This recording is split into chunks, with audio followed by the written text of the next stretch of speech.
એક વખત એવું થયું કે પૂજ્ય ભગવતચરણ સ્વામીને મળવા માટે ગયા હતા અને હળવી વાતો ચાલતી હતી, પણ એને થોડા ગમ્મતની અંદર મહંત સ્વામી મહારાજને કહ્યું કે તમે હવે પ્રમુખ સ્વામી મહારાજની જગ્યાએ છો, તો તમારે થોડું ઐશ્વર્ય બતાવવું પડશે, લોકો એમને તમને નહીં માને, તમારે થોડા ચમત્કારો બતાવવા પડશે. આવી વાત એમણે ગમ્મતમાં મહંત સ્વામી મહારાજને કરી.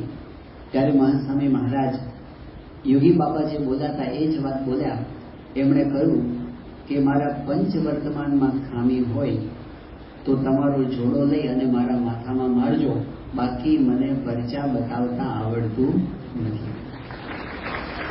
વચનામૃતમાં સ્વામિનારાયણ ભગવાન કહે છે અંત્યના 27માં વચનામૃતમાં કે આ પંચ વર્તમાને યુક્ત જે સંત હોય એને અને ભગવાનને સાક્ષાત સંબંધ હોય તો બાકી શું રહ્યું?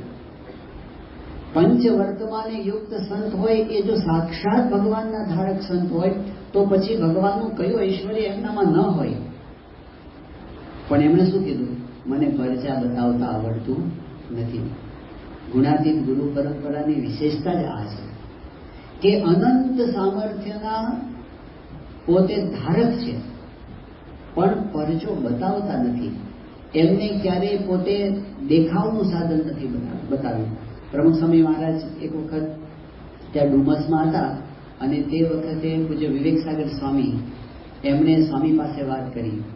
કહ્યું કે સ્વામી, આપણા એક હરિભક્ત છે, એ ત્યાં ફિજી નામનો દેશ છે એમાં રહે છે અને એમના ઘર મંદિરની અંદર આપની મૂર્તિ પધરાવી છે અને એમાં પરચો થાય છે.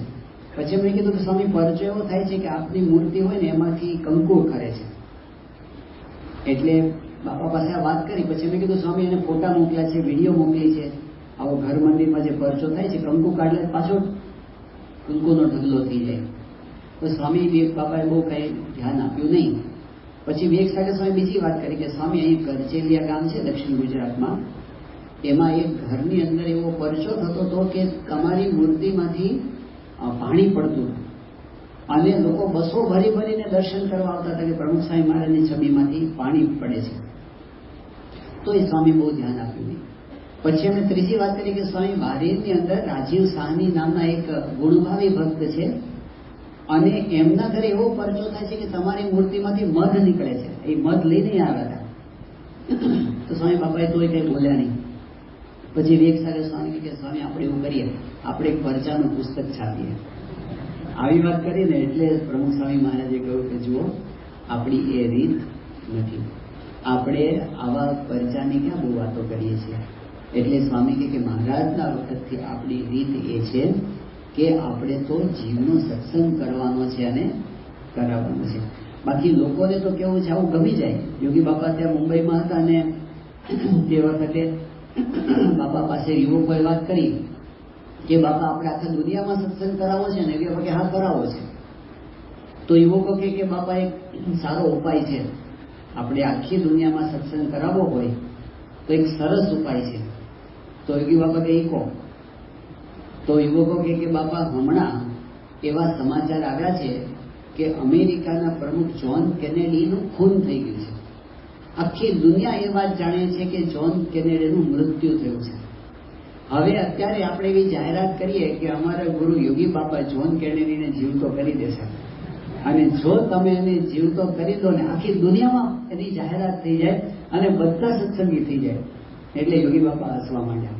પછી બાપા બોલ્યા કે જો આપણે જ્હોન કેનેડી સાહેબને જીવતા કરીએ તો આવતીકાલથી અહીં એટલા બધા મળદાની લાઈન થાય ને, તમારા જેવો જીવતો કોઈ બેસી ના શકે.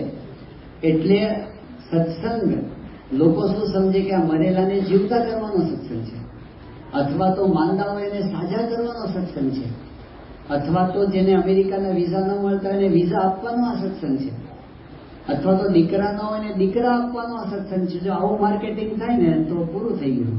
લાઈન એની જ લાગે, જે હોસ્પિટલ જેની હોય એના પેશન્ટ એમાં જાય. એટલે જો આનું બોર્ડ એવું લાગી ગયું તો પછી લાઈન કોની થવાની? જે કરવા માટે આવે એ રહી જાય. મહારાજના વખતમાં વ્યાપકાનંદ સ્વામીએ ઘોડીને જીવતી કરીને, મરેલી ઘોડીને, તો મહારાજ રાજી ન થયા. મહારાજે ઠપકો આપ્યો કે આપણે ક્યાં કરવાનું છે? તમે આજે એકને મરેલા જીવતા કરશો તો કોઈને મરવું નથી, તો બધા મરેલા જીવતા થવા આવશે ને રાજાના કુંવરને જીવતો નીકળો જેલમાં નાખશે પાછા. એટલે આવા ધંધા આપણે કરવા નહીં. અનંત સામર્થ્યના નિધિ હોવા છતાં પણ પોતાના સામર્થ્યને કાયમ એ પોતે ઢાંકીને વર્તે છે અને કહે છે કે સત્પુરુષમાં જોવાનું શું? એ પોતે આવું નહીં કરે કે હાથમાંથી કંકુ ફેરવીને બતાવે, હવામાંથી વીંટી કાઢીને બતાવે. એવા ચમત્કારો કે સ્ટંટમાં એ પડતા નથી. પણ એમને એ જ છે કે એમનું જીવન મહારાજે વચનામૃતમાં બતાવ્યું, લક્ષણો બતાવ્યા અને પછી કહ્યું કે આવું વર્તન એ સત્પુરુષનું પહેલું લક્ષણ છે. એમાં એ ક્યારેય બાંધછોડ કરતા નથી. ગુણાતીતાનંદ સ્વામી જૂનાગઢમાં રહેતા હતા તો તે વખતે જૂનાગઢમાં મોટા મોટા અમલદારો હતા, નાગરો હતા, બુદ્ધિમાન હતા, પણ સ્વામિનારાયણ સંપ્રદાય પ્રત્યે એમને સ્વાભાવિક પ્રત્યે પણ એમને જ એક પ્રકારનો અણગમો, અને એટલે એ જેટલો બને એટલો વિરોધ કરવા પ્રયત્ન કરે. પણ એ જે વિરોધ કરનાર હતા એમના મુખે પણ એવા ઉદ્ગારો તો નીકળી જતા હતા કે આ ગુણાતીતનું બ્રહ્મચર્ય જોઈ અને અમારું કાળજું તૂટી જાય છે. વર્તનનો કોઈ જવાબ નથી હોતો.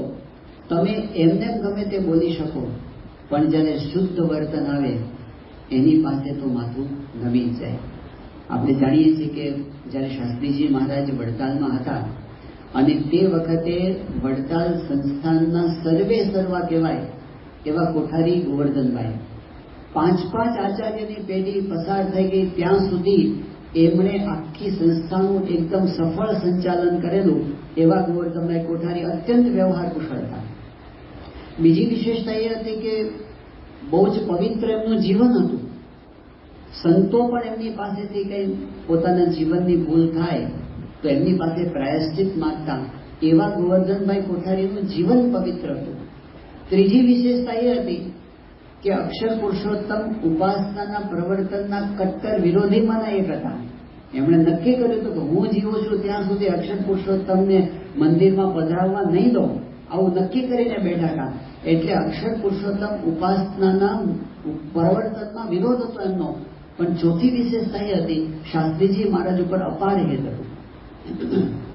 શાસ્ત્રીજી મહારાજ જ્યારે કથા કરતા વડતાલના સભા મંડપમાં એ પોતે સાંભળવા માટે બેસે તો કોઈ ગોવર્ધનભાઈ કોઠારીના કાનમાં આવીને કહ્યું કે બીજા બધા તો આમની કથામાં બેસે છે પણ તમે શું કામ આ બંડિયાની કથામાં બેસો છો?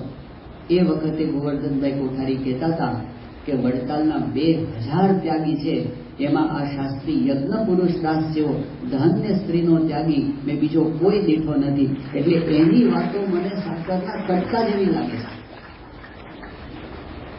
શાસ્ત્રીજી મહારાજના વખતના સંત નિર્ગુંડા સ્વામીએ શાસ્ત્રીજી મહારાજના વિશે ગોવર્ધનભાઈ કોઠારીનો અભિપ્રાય ટાંકતા કહ્યું હતું કે જો શાસ્ત્રી યજ્ઞ પુરુષ દાસ એના ધન અને સ્ત્રીના ત્યાગમાં ફેર પડે તો મારું માથું ડૂલ થઈ જાય. જીવન સત્પુરુષનું જીવન એવું છે. પ્રમુખ સ્વામી મહારાજનું જીવન એવું, યોગી બાપાનું જીવન એવું, આજે મહંત સ્વામી મહારાજનું જીવન એવું છે. યોગી બાપા જ્યારે સારંગપુરમાં વિરાજમાન હતા અને એ વખતે આચાર્ય આનંદ પ્રસાદજી મહારાજ વડતાલ સંસ્થાના આચાર્યશ્રી એ વખતે ત્યાં સારંગપુર હનુમાનજીનું મંદિર છે એટલે ત્યાં પોતે પધારેલા હતા. યોગીજી મહારાજ એમને ખબર પડી કે આચાર્યશ્રી આવ્યા છે એટલે યોગી બાપા એમને કીધું કે ચાલો આપણે એમના દર્શને જઈએ, મળવા જઈએ. યોગી બાપા આચાર્યશ્રીને મળવા માટે ગયા અને યોગી બાપાની રીત હતી, બાપાએ દંડવત કર્યા એટલે આનંદ પ્રસાદજી મહારાજ એકદમ ગદગદ થઈ ગયા. એમણે યોગી બાપાને ના પાડતા કીધું કે આ દંડવત ના કરશો. યોગીજી મહારાજ વિરાજમાન થયા અને તે વખતે આનંદ પ્રસાદજી મહારાજ પોતે ઉત્તર ભારતમાં વધારે રહ્યા હતા એટલે હિન્દી મિશ્રિત ગુજરાતી પોતે બોલતા. એટલે એમણે એકદમ યોગીજી મહારાજને હાથ જોડીને કહ્યું કે યોગીજી મહારાજ आज भगवान स्वामीनारायण आपके पास है, हम पर कृपा दृष्टि रखना. આ સંત એવા છે આજે સ્વામિનારાયણ ભગવાન એમની પાસે છે. ભલે પોતે ધર્મની ગાદી ઉપર વિરાજમાન હતા પણ એમનો અંતરાત્મા કબૂલ કરતો હતો કે સ્વામિનારાયણ ભગવાન આમની પાસે અત્યારે છે. એ શું એમનું યોગી બાપાનું જીવન. પ્રમુખ સ્વામી મહારાજનું એવું જીવન હતું કે વિરોધ કરનાર હોય એના હૃદયમાંથી પણ એક વાર તો ઉદ્ગાર નીકળી જાય કે પ્રમુખ સ્વામી મહારાજના જીવનમાં કોઈ ખામી કોઈ કાઢી શકે નહીં.